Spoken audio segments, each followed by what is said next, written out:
এই মেডিচিনটোৱে ফিম'চিছৰ সমস্যাটো দূৰ কৰিব পাৰে। ফিম'চিছ অৰ্থাৎ আপোনালোকৰ পেনিছৰ সন্মুখৰ যিখিনি ফৰ স্কিন থাকে, সেই স্কিনটো যদি ভালকৈ মেল নাখায়, আপোনালোকৰ পেনিছৰ আগফালৰ যিখিনি ছাল থাকে সেইটো যদি সম্পূৰ্ণৰূপে মেল নাখায়, সেই সমস্যাটোক মেডিকেলি ফিম'চিছ বুলি কোৱা হয়। বেছিভাগ ক্ষেত্ৰত দেখা যায় যে মানুহে এই সমস্যাটো প্ৰথম অৱস্থাত কিবা সমস্যা বুলি কনচিডাৰে নকৰে, তাৰ কাৰণে ট্ৰিটমেণ্ট নকৰে, কিন্তু যেতিয়া ল'ৰাজন ডাঙৰ হয় তেতিয়া গৈ তেওঁলোকে এইটোক লৈ খুব বেছি চিন্তা কৰে আৰু বেছিভাগ ৰোগীৰ মনতে তেতিয়া প্ৰশ্ন এটা জাগে যে এই সমস্যাটোৰ কাৰণে অপাৰেশ্যন কৰিবলগীয়া হ'ব নেকি। Most of the phimosis cases homeopathic মেডিচিনৰ সহায়ত ঠিক কৰিব পাৰি।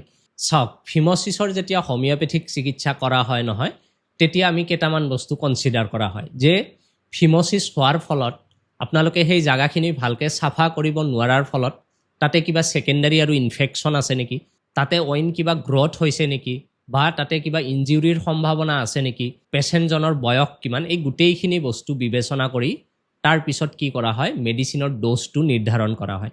কিন্তু প্ৰেক্টিকেল লাইফত চাব গ'লে বেছিভাগ ৰোগীৰ ক্ষেত্ৰত দুটা মেডিচিন খুব কমনলি ইণ্ডিকেটেড হৈ আহে।